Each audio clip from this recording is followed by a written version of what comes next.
김부겸 국무총리 후보자에 대한 인사청문회가 열리고 있는 국회로 오늘 먼저 가보겠습니다. 국민의힘은 흠결을 부각하면서 송곳 검증에 나섰고 민주당은 방어태세를 갖추면서 날선 신경전을 이어가고 있는데요. 취재기자 연결해 보겠습니다. 최하영 기자.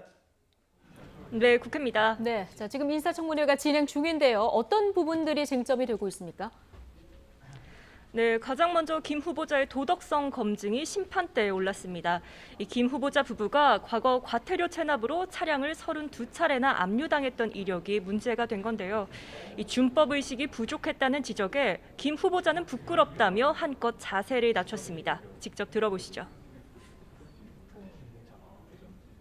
어떤 이유에서든 간에 이 문제에 대해서는 공직 후보자로서 부끄럽게 생각합니다. 이번에 지적 때문에 저를 되돌아보는 기회가 되었습니다. 부끄럽습니다.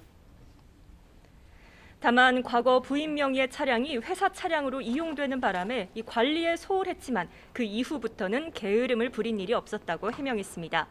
이와 함께 김 후보자의 자녀들이 과거 김 후보자에게 투표하기 위해 여러 차례 위장 전입했다는 의혹도 검증 대상입니다. 또 김 후보자의 딸과 사위가 맞춤형 특혜를 받고 이 12억 원 상당의 라인 펀드에 가입했다는 의혹도 주요 쟁점인데요. 앞서 김 후보자는 투자 사실을 전혀 몰랐고 오히려 손해를 봤다고 해명했지만 여야는 라인 펀드 관계자 등을 증인으로 채택해 검증 공방을 벌이기로 했습니다. 이런 쟁점과는 별개로 국민의힘은 김 후보자가 민주당 정치인이라는 점을 가장 꺼리고 있습니다. 이 대통령 선거를 관리할 내각의 총책임자로 중립적이지 않다면서 지명 철회까지 요구했습니다. 이 반면 민주당은 김 후보자가 국무총리직 적임자라고 강조한 만큼 내일까지 열리는 인사청문회에서 치열한 공방이 이어질 것으로 보입니다. 네, 앞서 열렸던 5개 부처 장관 후보자 청문회 내용도 보겠습니다. 지금 보고서 채택 문제가 남았는데 진통을 겪고 있는 상황이죠. 네, 5개 부처장관 후보자 가운데 세 후보자가 낭만이야 통과냐 심판대에 올랐습니다. 임혜숙 과학기술정보통신부, 박준영 해양수산부, 노영욱 국토교통부 장관 후보자인데요.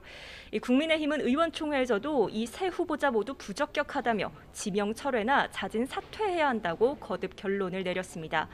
특히 야당이 낙마 1순위로 꼽는 사람은 임혜숙 후보자입니다. 이 부동산 다운 계약서부터 가족을 동반한 외유성 출장까지 각종 의혹에 휩싸였는데 국민의힘은 모든 수단을 동원해 막겠다는 방침이어서 이 청문 보고서 채택을 거부할 가능성도 있습니다. 반면 민주당은 의혹이 있기는 하지만 전례에 비춰봤을 때 큰 문제는 아니라는 입장입니다. 다만 단독으로 보고서를 채택할 가능성은 최대한 지양한다며 부적격 의견을 적시하는 방향으로 야당과 최대한 협의할 방침입니다.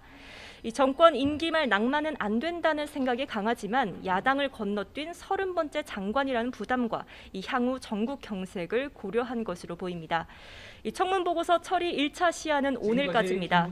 민주당은 처리가 불발될 경우 대통령의 재송부 요청을 받아 다시 협의에 나설 계획입니다. 이번 결과에 따라 추후 열릴 김오수 검찰총장 후보자에 대한 인사청문회에도 적지 않은 영향을 미칠 것으로 보입니다. 지금까지 국회에서 전해드렸습니다.